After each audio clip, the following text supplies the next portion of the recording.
Hi, I'm Martin, and this is Western Culture Explained, brought to you by the National Taiwan University of Science and Technology Language Center. Today's episode is about a very big and complicated topic called economic liberalism.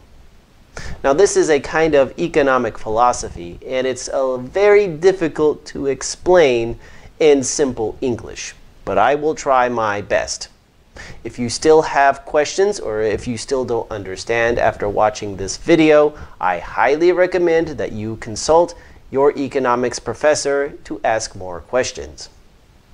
Okay, with that warning out of the way, let me do my best to try to explain this to you in simple English. Economic liberalism is an economic philosophy based on the belief that the economy is based on individual people. People making decisions about how to use their resources are what should drive the economy, not big businesses or governments. It is the idea that people should be free to manage their own business, create their own wealth, and engage in free trade. There are two foundations for economic liberalism. The first foundation is the idea of private property. People own their own property and are free to use it as they please. Therefore, economic liberalism calls for limited use of government intervention, an idea known as laissez-faire. The second foundation is free and fair competition. People and businesses compete for customers. If the competition is free and fair, the result will be better products at better prices. Economic liberals believe that private property plus free and fair competition will result in a free market economy.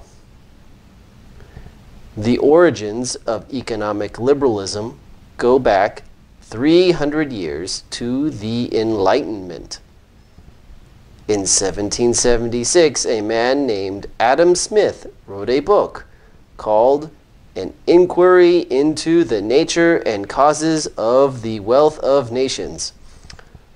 I think he needs a shorter title. Anyway, in that book, he detailed the basic ideas of economic liberalism and attacked the popular economic ideas of his day, namely mercantilism and protectionism. He argued that the British government shouldn't waste money protecting colonial monopolies or try to restrict imports. Everyone should be free to participate in Britain's economy as equals. Economic liberalism is still important today. It is the foundation of the global market economy and has been the dominant economic philosophy since the end of World War II. It has shaped global politics and has led to the creation of several international organizations, such as the WTO, EU, NAFTA, and ASEAN. Taiwan has benefited a lot from the global market. From 1962 to 2019, Taiwan's annual GDP growth rate averaged about 7%. In less than one lifetime, Taiwan went from a mostly agricultural country to an exporter of advanced technology. Neat! No wonder Taiwan became known as one of the 4 Asian tigers. All is not well, however. There are a lot of people out there who feel that the free market really isn't free or fair. They think that the promises of economic liberalism are all lies. Governments everywhere are talking about bringing back protectionism.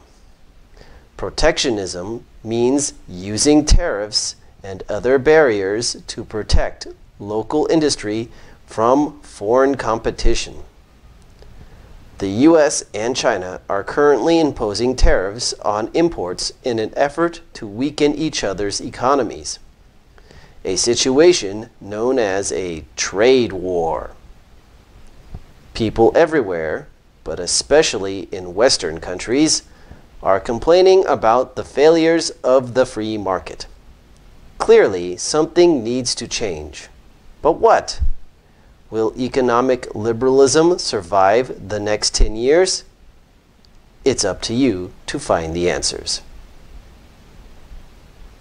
Okay, so that's my best attempt at trying to explain in very simple English this very complicated topic.